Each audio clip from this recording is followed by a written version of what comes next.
Hello, amazing parents and caretakers, and welcome to the Pumped Up Parenting Podcast. I'm your family empowerment coach, Celia Kibler. I'm a mom of a blended family of 5 kids. I'm a grandma of 9 kids, an author, a teacher, a speaker, and a consultant with over 40 years of training and real-life parenting experience. I'm here to offer you practical, doable tips, strategies, and techniques that will pump up your parenting skills and create peace, love, and laughter throughout your family. In addition, I'll be interviewing some great humans that are on a mission to make your life a better, happier, and healthier life. So let's not waste any time and get started with the next episode of the Pumped Up Parenting Podcast. Thanks for listening. Welcome. We're talking about yelling because you know, and if you don't know, I'm going to tell you that I am on a personal mission to help 10 million parents stop yelling at their kids. Why do I do this? Because it is so important to realize that yelling is not the answer. I know it's always like, okay, everybody yells at kids, but is that good to do? Is yelling appropriate? Do you like to be yelled at? Let's reflect for a minute as we get into this, because we're going to reflect on how you felt as a yeller, how you feel as a yeller, how you felt being yelled at. And I want you to think about why you yell. I am a mom of 5 kids, 2 I gave birth to and 3 I gained through marriage. I've been successfully parenting a blended family for over 28 years, and might I add, without yelling. I've been successfully parenting children, my own children, for over 41 years without yelling. They are cooperative. They are successful adults. They have great careers. They are responsible adults. They understand consequences. All of these things were incorporated into my parenting strategy, but yelling was not. So I incorporate everything we need. What needs to be in your parenting system, in your parenting strategy, are these things. You need to have encouragement for your kids. You need to have consequences, limits, boundaries, schedules, routines, calm, respectful communication, fun, laughter. You need to be proactive. There are consequences. All of that is included in your parenting system.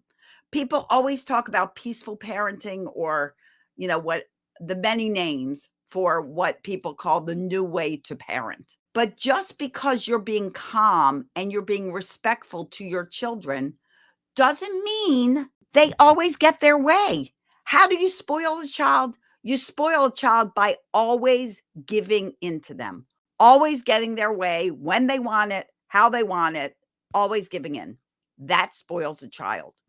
Children need to learn delayed gratification, not instant gratification. They need to exercise their disappointment muscle.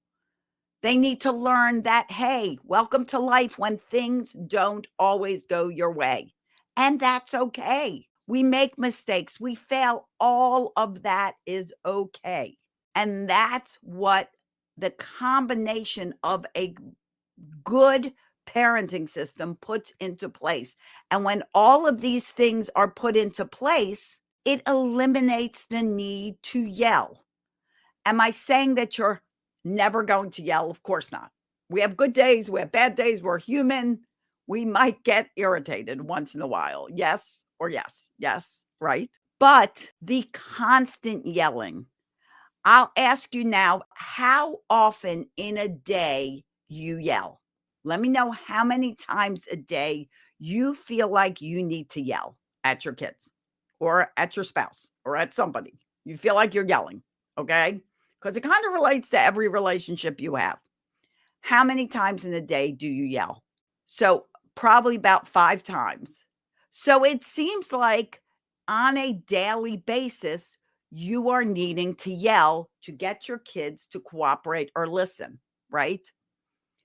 A lot of people are putting in 4 or 5 times. What if, answer me this question, what if you could get your children to cooperate and listen without having to yell? Do you believe that's possible? Because some people don't. A lot of people think it's not possible. Let me preface this with, I will always be truthful to you. I will point out what is not going right in your habits and your behaviors. I will do it kindly, compassionately. I will never be mean. But we're here to get things straightened out, right? So you need to hear the truth. So here's the truth. And again, I say this with all the love in the world because parenting is hard. I've raised 5 kids. They're now adults. They've lived to talk about it. And I'm proud to say the majority of those 41 years that I raised my children, I could probably count on one hand the amount of times I raised my voice. And I'm serious. And they got raised with consequences, limits, boundaries. They learned to cooperate, to listen. We had calm, respectful communication, all of that. If you say, I've tried everything, and you're by no means, Tay, the only person's ever said that to me. I hear that a lot from parents, but nothing worked. I will tell you, for the most part, it's lacking consistency in a certain technique that you're using. Consistency is important.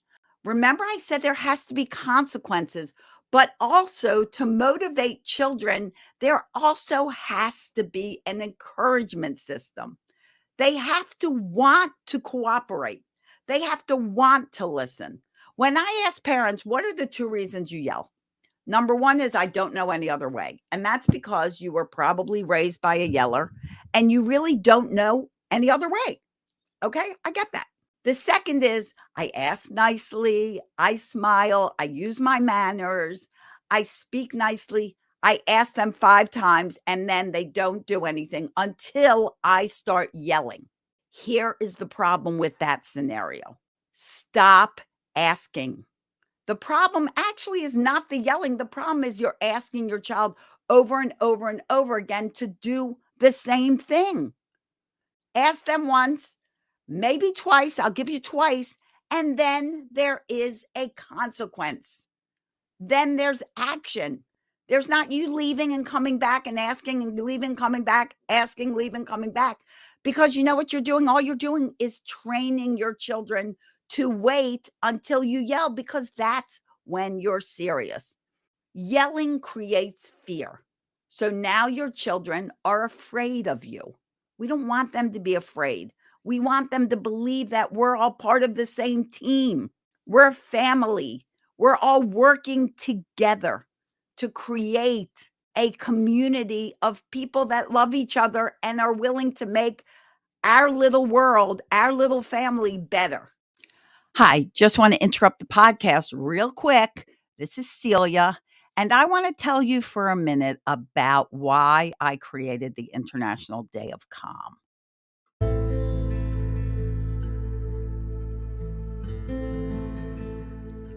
Hi, parents. I'd like to take a break from this podcast to really tell you about my life's mission. I'd like to introduce you to the Day of Calm Foundation, a nonprofit 501c3 corporation where tranquility meets transformation. We believe in a world where unresolved anger and rage have no place, especially when it comes to the safety of our children. Our mission is clear: to bring an end to needless violence against the youngest members of our society. Through dedicated efforts with parents, schools, and community outreach, we strive to soothe the human core and foster a culture of calm. This Giving Tuesday and throughout the year, I invite you to join us in this vital cause. Your support will be the cornerstone of creating generations of calmer, happier adults. Together, we can build a future where every child grows up in an environment free from unnecessary aggression. Please visit our website, dayofcalm.org. Donate and be a part of this movement towards the Day of Calm. Mark your calendars for April 5th when we celebrate the International Day of Calm and bring together speakers from around the world that help build your calm in all areas of your life during our annual summit. I strongly believe, and I hope you do too, that a peaceful world begins with intention, personal responsibility, and a tranquil heart. Please join us by going to dayofcalm.org. Now back to our podcast. Parents will also say to me, my kids make me yell. And I tell them, if you didn't act like this, I wouldn't yell. How many of you actually say to your kids, if you didn't act like this, I wouldn't have to yell? How many of you say, if my kids wouldn't act this way, I wouldn't have to yell? A lot of people do, because I talk to thousands of people that yell. Yes, that is blaming, because the only one that can make you yell is you. Nobody can make you yell unless somebody's holding a gun to your head, in which case they hold a gun to your head and they say, yell, you may yell. But in life, no one makes you yell but you. You make a conscious decision to yell. Listen, my dear parents, who I love dearly, and thank you so much for being here with me. No one's making you yell but you. I don't care if your kids are screaming, throwing things. If you're yelling, it is your decision. You are the one that doesn't know another way. And here's another eye opener. I'll always tell you the truth because I want you to stop yelling. The only one that can make you stop yelling is you. If your kids are screaming and throwing a tantrum and you start yelling and screaming and even hitting, guess what you are doing? You are throwing a tantrum, just like them. You are throwing a tantrum. What is a tantrum? A tantrum is when we lose control of our emotions, when we don't have control over what we're feeling and what we're doing. That's a tantrum. And if you're hitting, screaming, yelling, all of that at your kids, guess what? Adult tantrum. You are teaching your child, if you are throwing a tantrum when they disappoint you, you are teaching your child that when they're disappointed, that's how you behave. Remember, you're their role model. Everything, almost everything they're learning from you. This part's important, guys. Oh, it's all important. But recognize your triggers. You and your children have the same triggers. What are those triggers? Hunger, thirst, sleep, and overwhelm. Why thirst? Because when we get dehydrated, the first thing to go is our brain. So we need to be drinking water to keep our hydration levels up. And so have water around with your kids when they're doing stuff. They're doing their homework, give them a cup of water. They're playing, give them a cup of water. Okay, so that's avoided. Make sure they're eating on time. Make sure they're getting their scheduled sleep so they're not irritable. And make sure you are too. All those triggers are for young and old. We all have the same triggers. How many times do you not get a good night's sleep and you're irritable? Start incorporating routines. If your morning is hectic, like so many people are, and you start the day yelling, how will anyone have a good day? You've already started them full of stress. They're already stressed out. They've already been yelling and screaming and being called names or being, made to feel that they're less than. How are they possibly going to feel good about themselves and continue on their day and have a great day? How will you? Now you're irritated because you're all stressed out and you've been yelling at your kids. You have to decide there is a better way. I'm not going to do this. If you want a book, I wrote a manual. This is a manual, just won the Mom's Choice Award. Raising Happy Toddlers is a manual. You can look up anything that's going on. The Safe House, consequences. We all make mistakes. It's all in here, and it gives you successful solutions to everything you need to know. So if you'd rather just have a book, get my book. You can get this book and my kids' books at celiasbooks.com. This comes in English and Spanish, depending on what language you would like that book in. Makes a great gift, too, if you need to buy a gift. Okay, so it is us who has to demonstrate calm. We are the ones that have to be the voice of calm. Our children are learning from us. All we're born with in life is lots of emotions. We are not born with how to regulate them. We are not born with emotional intelligence. It comes with being taught that. And if you don't know how to regulate your emotions, you're going to have a hard time teaching your children. Children do not have logic. They don't have reasoning. Little kids can't look at this and go, okay, now logically, let me look at this logically. They can't do it. It's not in their brain. It's not that they're not doing it. It doesn't exist. We can look at things logically. We can teach our children to look at things logically, but they do not have the brain power to utilize logic. It is not there yet. There are so many things about a child's brain that you need to recognize, and we'll explain a lot, like the fact that the human brain doesn't fully develop until you're 25 years old. If you have a 2-year-old, a 5-year-old, they've got 20 plus years of development, mostly taught by you. If you are expecting your child to respond to you like an adult, this is not just difficult, it's impossible. Let me say that again. If you are expecting your child to respond to you like an adult, that is not difficult, it is impossible. They are not adults. And it is up to us to teach them. And everything we do, good or not so good, you give your child permission to do. If you hit them, you give them permission to hit. If you scream and yell, you give them permission to scream and yell. If you throw things or call names, you give them permission to throw and call names. Is this helping? Is this helping you? Give me an emoji. Give me hearts. Give me something that shows me that this is helping you to get a clearer understanding of ourselves. We need to decide we are going to take control of us, because the only ones we can control is us. We can't control what's happening around us. We can't control what's happening in the world. We can't control what's happening with our children or how they're going to respond. But we can control how we will respond. You may never know how your child's going to respond to something, but your child should always know how you're going to respond. And the way you respond forms those voices in their head.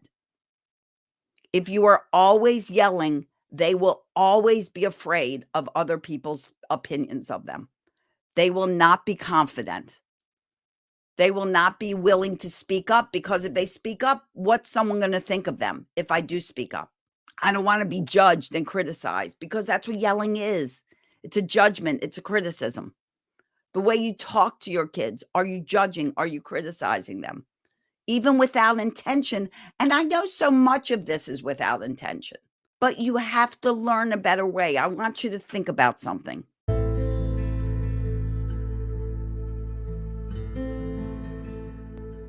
As parents, we all have those moments. The pressure builds up.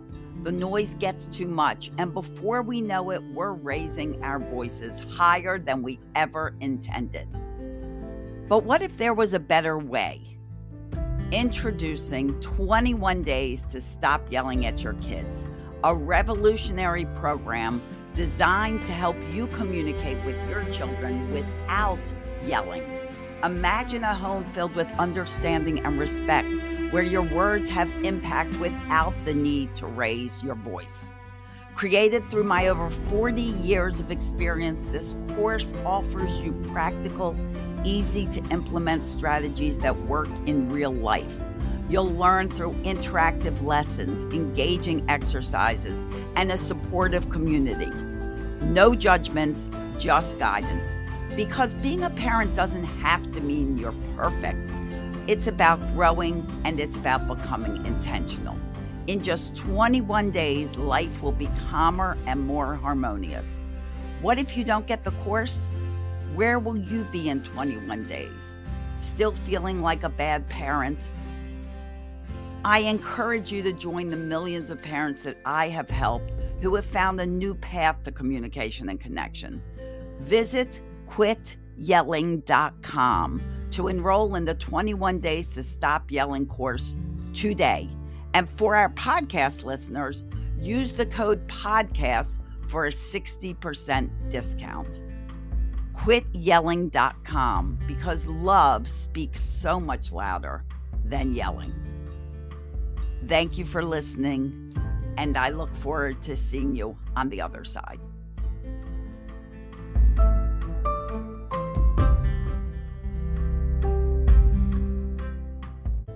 Wherever you are, it is the time it is for you.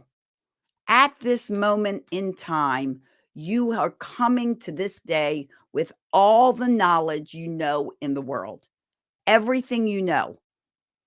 And you are coming to this day with all that knowledge.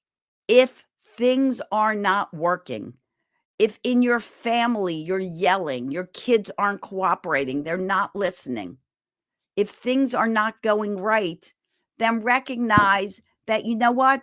With all this knowledge I have, it's not enough. I need to know what I don't know.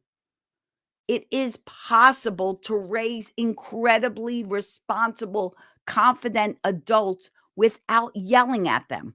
Because when you're yelling, you create angry, raging children just like you. Why is there so much violence in the world? Why are there school shootings? Why do people abuse children? Why do people murder, kill?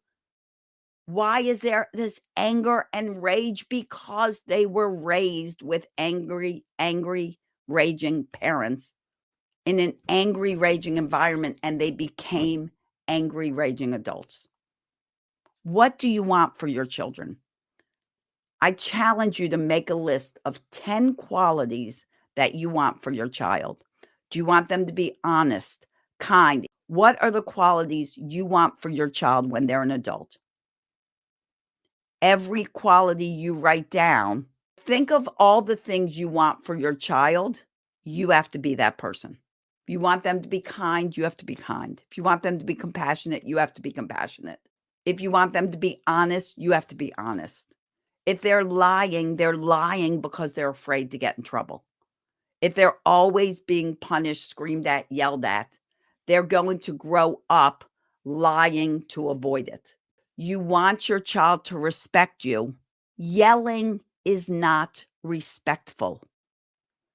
Who was the last person, honestly, that you respected, literally respected, who screamed and yelled at you all the time? Do you respect someone like that? If you go to a job and your boss spends the whole day screaming and yelling at you and your other coworkers, do you guys respect that guy? No, and you'll probably quit. Your kids can't quit.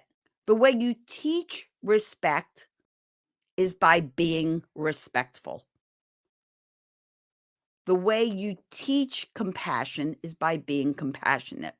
The way you teach responsibility is by giving responsibility. The way you teach it integrity is by doing what you say you're going to do and following through and not making idle threats. If the way you teach honesty is by and not lying is by not asking your child to lie. So often, and often innocently, we'll say to a child, don't tell dad that we did this. Don't tell mom that we did this. Don't tell somebody that we did something. That is directly asking your child to lie. And once you give them permission to lie, a lie is okay. Think if anybody's doing it. It might be a grandparent. And like I say, a lot of times it's innocent.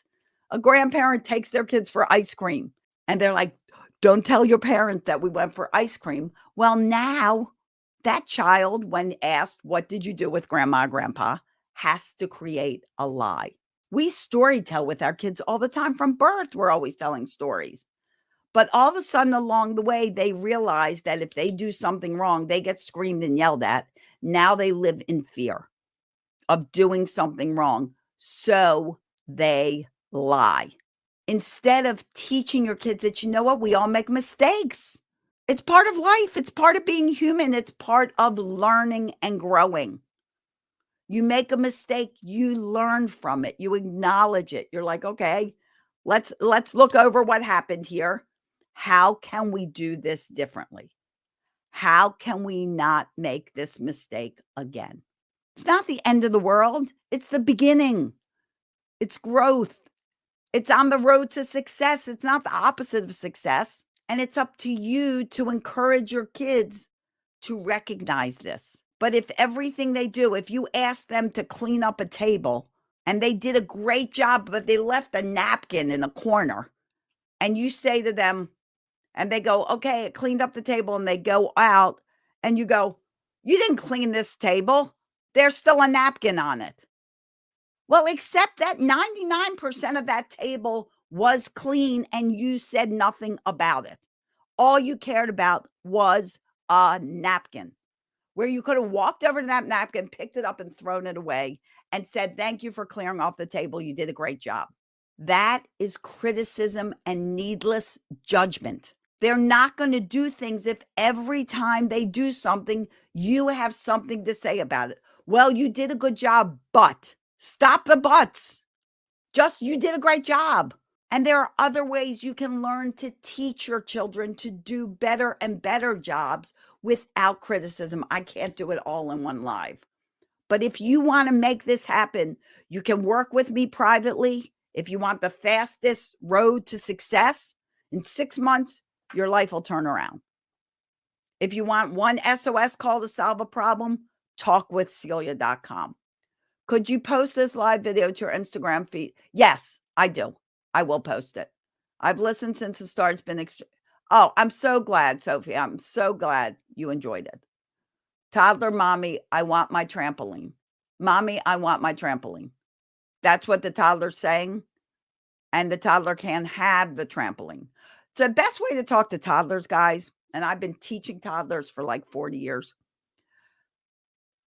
is to say, so like, and I'm just going to interpret this how I see it. She says no, and that's an argument. Ugh, that's just an example. Okay. So she wants the trampoline and you say no, Shady. Anyway, if she wants the trampoline and this is not the time for the trampoline, you have to say, honey, you can have the trampoline, but you know what? We're going to eat lunch. After lunch, we're going to clean up the dishes, and then you can jump on the trampoline. Can't do the trampoline today, but on Saturday, we're going to spend a lot of time jumping on a trampoline. If she throws a fit, well, she throws a fit. Do not let your child's tantrums direct your behavior. Children will throw a fit. They will sometimes get disappointed when they say no, when someone says no. No, I offer, okay, but we need to clean it first, and then she fights me on it. Well, then the consequence, we clean it and you can jump on the trampoline, or we clean it and you can go to bed. Perfect choice. Cleaning it's not an option. So you can either clean it and jump, or you can clean it and go to bed. What would you like? She's going to pick jumping.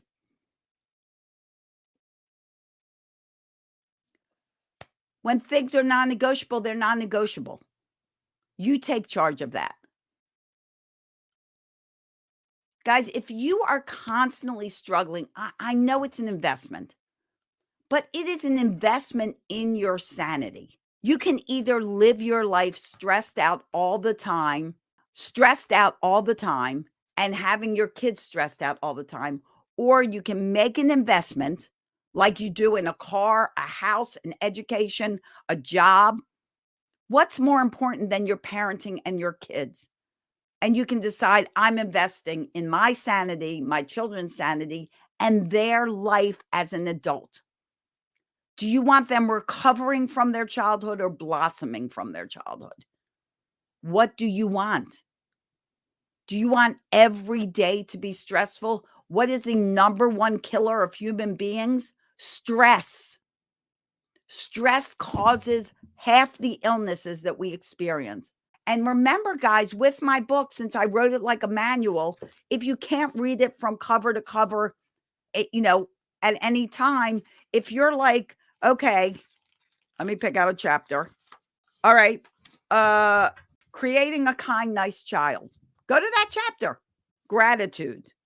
When children bend the truth and lies. Chapter 16. Go to that chapter.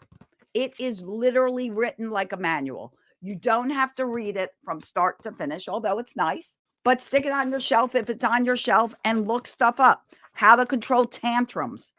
How to get your children to eat better. How to potty train. It's all in there. And I tell you, it works for teenagers as much as toddlers. Maybe you don't need the potty training chapter, but all the other chapters are going to come in very helpful. Raising Happy Toddlers, How to Build Great Parenting Skills and Stop Yelling at Your Kids. You can get it at celiasbooks.com. CELIAS books.com. It's never too late, guys. It's never too late to change the way you parent. Never. I work with adult parents that have adult kids. One of my clients is 77 and her daughter's 55. It's never too late. It's only too late if you're dead. So I'm assuming you're not dead because you're here with me. It's never too late. And honestly, the information in this book, or this book, depending on what language you like, will even help teenagers, because the majority of this book is getting your family working together positively. If you want to work with me, send me a message. We'll have a conversation. We'll see what's going on, and I'll let you know how you can resolve it. If you want to go the independent route, go to quityelling.com. Then you can independently learn stuff. And if you've done that and you still want to come back and work together, I'm here. That's what I do. Please be intentional. And if you heard one thing in this conversation, you're like, I got to start doing it. Decide to do it. Decide to make a difference. I'm so glad, Deb. Thank you so much for joining. Guys, I love you. Thank you for being here. I know you have busy schedules, and I'm grateful that you chose to spend some time here with me. Feel free to share this out. And as always, I wish you days filled with peace, love, tons of laughter. Don't forget to laugh. Laughter is the best medicine. And you got to have fun, right? Yes, has to be fun.